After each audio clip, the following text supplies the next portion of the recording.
भाजपा प्रदेश अध्यक्ष पंडित मोहन लाल बड़ौली ने सोनीपत के भाजपा कार्यालय में पीएम मोदी के विकसित भारत के संकल्प को साकार करने वाले बजट को कार्यकर्ताओं के साथ लाइव देखा और सुना। उन्होंने कहा कि मोदी सरकार का यह बजट हरियाणा के विकास को नई गति देगा और आने वाले समय में इंफ्रा, कृषि और रोजगार पर बड़ा फोकस रहेगा। बड़ौली ने कहा कि वित्त मंत्री सीतारमण द्वारा प्रस्तुत किए गए इस बजट में विकास का लाभ सभी समाज के लोगों तक पहुंचाने पर फोकस है। बड़ौली ने जनता की उम्मीदों पर खरा उतरने वाले बजट की प्रशंसा की और प्रधानमंत्री नरेंद्र मोदी तथा केंद्रीय वित्त मंत्री सीतारमण का आभार जताया। बड़ौली ने कहा कि यह बजट विकसित भारत की यात्रा को और तेज करेगा। यह युवा शक्ति बजट है। युवाओं की सोच और सपने बजट में शामिल हैं। प्रदेश अध्यक्ष मोहन लाल बड़ौली ने कहा कि बजट में आर्थिक ग्रोथ को बढ़ावा मिलेगा तथा निवेश, उद्योग और रोजगार सृजन को मजबूती मिलेगी। सामान्य नागरिकों को अधिक सुविधाएं और अवसर बजट में दिया गया है। बड़ौली ने कहा कि सबका साथ, सबका विकास का लाभ समाज के सभी वर्गों तक पहुंचाना ही बजट का मूल लक्ष्य है। भाजपा प्रदेश अध्यक्ष ने कहा कि वित्त मंत्री निर्मला सीतारमण द्वारा संसद में पेश गए बजट ने हरियाणा के लिए विकास के नए द्वार खोल दिए हैं। बड़ौली ने कहा कि कुल बजट आकार 53.5 लाख करोड़ रुपए का है, जिसमें पूंजीगत व्यय को बढ़ाकर 12.2 लाख करोड़ रुपए किया गया है। यह पिछले साल से करीब 9% अधिक है। यह बढ़ोतरी हरियाणा जैसे तेजी से विकसित हो रहे राज्य के लिए वरदान साबित होगी और इंडस्ट्री तथा कृषि आधार विकास की रफ्तार को और रफ्तार मिलेगी। देश की वित्त मंत्री निर्मला सीतारमण जी ने बजट पेश किया है और इसमें सरकार की जो आगामी योजनाएं और आने वाले समय में किस प्रकार से देश में विकास के रास्ते आगे बढ़ें और जो भारत सरकार की सोच है कि किस प्रकार की छूट जनता को देनी है, किस प्रकार का नया मॉडल, जो विकसित भारत का जो मॉडल है वो किस प्रकार से आगे बढ़ेगा, इन सब चीज़ों पर विस्तार से आज बहुत अच्छा बजट जो सबके हित का बजट है। गरीब आदमी, मजदूर आदमी, किसान, व्यापारी, कर्मचारी, जो सबके हित का बजट है। और सबसे खास बात है कि विकसित राष्ट्र बनाने के लिए जो जरूरी है उस प्रकार का एक सरल और सुगम रास्ता तैयार हो, इन सब चीज़ों के लेके आज निर्मला सीतारमण जी का जो ये 80वां बजट पेश हुआ है, मैं इसका स्वागत करता हूं। और इसमें जो मुख्य सी बात आज कही गई है, इस प्रकार से रिफॉर्म और रिट्रीट, इसमें जो पहला कर्तव्य है उत्पादकता और ग्लोबल कॉम्पिटिशन बढ़ाकर आर्थिक विकास को तेज और टिकाऊ बनाना। दूसरा कर्तव्य है जनता की आकांक्षाओं को पूरा करना, उन्हें समृद्धि का मजबूत भागीदार बनाना। तीसरा कर्तव्य है सबका साथ सबका विकास के विजन को साकार करना ताकि हर क्षेत्र और समुदाय को अवसर मिले। मैक्रो और फिस्कल स्टोरी, यह बजट क्यों महत्वपूर्ण है? फिस्कल प्रीडेट्स ग्रोथ इन्वेस्टमेंट, यह अनुशासित रास्ता कर्ज की नियमित रखते हुए विकास के लिए आर्थिक संसाधन सुरक्षित रखता है। भारत का विकास अब अभूतपूर्व गति और अनुशासित खर्चे से हो रहा है। इस बजट के अंदर बहुत सारी ऐसी चीजें जिस प्रकार से जो देश के प्रत्येक जिले के अंदर कोचिंग सेंटर और गरीब बच्चे आवास के साथ साथ शिक्षा भी ग्रहण कर ले, इस प्रकार का एक मॉडल पूरे देश में बनेगा। देश के अंदर आयुर्वेद को बढ़ावा देने के लिए 3, जिस प्रकार से एम्स हॉस्पिटल बड़े बनते हैं, इसी प्रकार से आयुर्वेद को लेकर भी 3 बड़े सेंटर बनाने की सरकार की योजना है।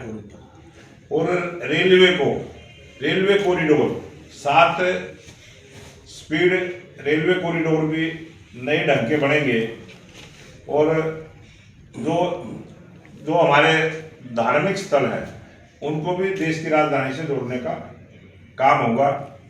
हमारे देश में जिस प्रकार से आने वाले समय में 2036 में जब ओलंपिक गेम होंगे उसके लिए भी सब प्रकार की सुविधाएं बजट में उसमें किया गया है। हमारे देश की शिक्षा की और स्वास्थ्य की अच्छी व्यवस्था बने उसके लिए विशेष जोर सरकार का रहा है। हमारा देश सुरक्षा की दृष्टि से भी मजबूत हो, देश में सबको रोजगार के साधन उपलब्ध हो, बड़ी बड़ी फैक्ट्रियां हमारी जिस प्रकार से IIMT बसी हैं उस प्रकार से प्रत्येक लोकसभा क्षेत्र के अंदर इस प्रकार के बड़े बड़े काम हों जिससे भारत में रोजगार के साधन ज़्यादा से ज़्यादा उपलब्ध हों और भारत में बनने वाली चीज़ें पूरे देश के अंदर जाए। भारत जो निर्यातक देश की श्रेणी में आए, इस प्रकार की बहुत सारी योजनाएं इस बजट में शामिल की गई है। मैं इसका स्वागत करता हूँ। अध्यक्ष जी, अखिलेश यादव ने कहा कि बीजेपी ने पहले से ही बजट को बना रखा था, इसमें देश के युवाओं और किसानों के लिए कुछ नहीं है। विपक्ष लगातार इस बजट पर देश के किसानों के लिए जिस प्रकार से किसान सम्मान निधि जब 2019 से देश के प्रधानमंत्री नरेंद्र मोदी जी ने लागू की थी, तब भी विपक्ष के लोगों ने इसी प्रकार का हवा मचाने का काम किया था और देश के किसानों की फसलें MSP पर खरीदने की गारंटी प्रधानमंत्री नरेंद्र मोदी जी की सरकार ने दी है और आज देश का किसान खुशहाली के रास्ते पर आगे बढ़ा है। अध्यक्ष जी, हरियाणा के लिए रोजगार और महिलाओं के लिए महिलाओं को आत्मनिर्भर बनाना, महिलाओं को सशक्त बनाना और महिलाओं के अधिकार देना, ये हमारी सरकार की पहले से उपलब्धि इतनी रही है और आने वाले समय में भी महिलाओं को वो सम्मान मिलेगा जो विपक्ष की पार्टी पर सुर्खी लगाने का काम करते हैं, उनकी तो सोच भी नहीं है। और हमारे जिस प्रकार से महिलाओं को सम्मान दिया, महिला लखपति दीदी योजना जो बनाने का काम किया है और गरीब लोगों को आवास की, आज देश में 25 करोड़ गरीबी रेखा से ऊपर उठे हैं, बहुत बड़ी उपलब्धि है। और जिस प्रकार से गरीब बच्चों को प्रत्येक जिले में हॉस्टल बनेंगे, उसमें लड़कियां भी पढ़ेंगी लड़के भी पढ़ेंगे, सबके लिए। अध्यक्ष जी, ये कह रहे हैं, कांग्रेस कह रही थी हरियाणा को कुछ नहीं मिला इसमें बजट में। जब पीछे भी बजट आया था इसी प्रकार से उन्होंने हवा मचाने का काम किया था, बजट में हरियाणा का नाम नहीं आया। लेकिन आपने देखा है इस 2025 के वर्ष में हरियाणा में कितना विकास हुआ है, कितनी सड़कें बनी हैं, रेलवे का काम हुआ है और नई नई यूनिवर्सिटियां डेवलप हुई हैं। और भारत सरकार की और प्रधानमंत्री नरेंद्र मोदी जी की सरकार की यही सबसे बड़ी उपलब्धि है कि चाहे हमारी उस स्टेट में सरकार हो या ना हो, चाहे विपक्ष की भी हो, वहाँ भी समान राशि देने का काम करते हैं, किसी प्रकार का भेदभाव नहीं होता।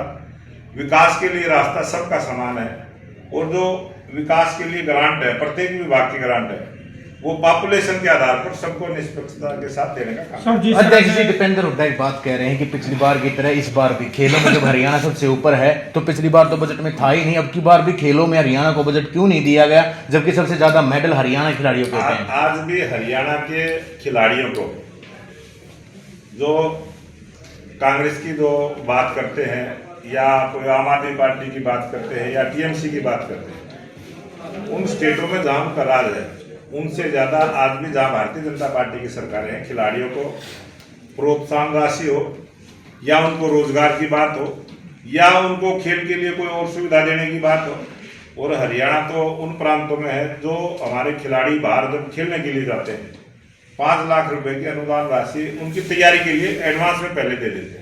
सर, जिस तरह से राखी गड्डी का भी जिक्र रहा है, क्योंकि वो एक ऐसा स्थान हरियाणा में जो सरस्वती का उद्गम माना जाता है, वो तमाम तरह की ऐसी बात है कि राखी गढ़ी की हमारी जो सभ्यता है, राखी गढ़ी की जो खोज में जो बातें मिली हैं, जिस प्रकार की आज हमारी सरकार की योजनाएं हैं, पीने के पानी की व्यवस्था करना, गली नालियों की व्यवस्था करना, रसोई में नल से जल देना, उस प्रकार की सभ्यता उस समय राखी गढ़ी में मिली है। हमारी सरकार उस पर काम कर रही है। अध्यक्ष जी, वृद्ध पेंशन और बुढ़ापा पेंशन दोनों काटी जा रहे हैं। कहीं भी नहीं, वृद्ध पेंशन भी ऑनलाइन हमारी सरकार ने की है और जो भी ओल्ड एज पेंशन है वो केंद्र सरकार की तरफ से भी उसमें आती है।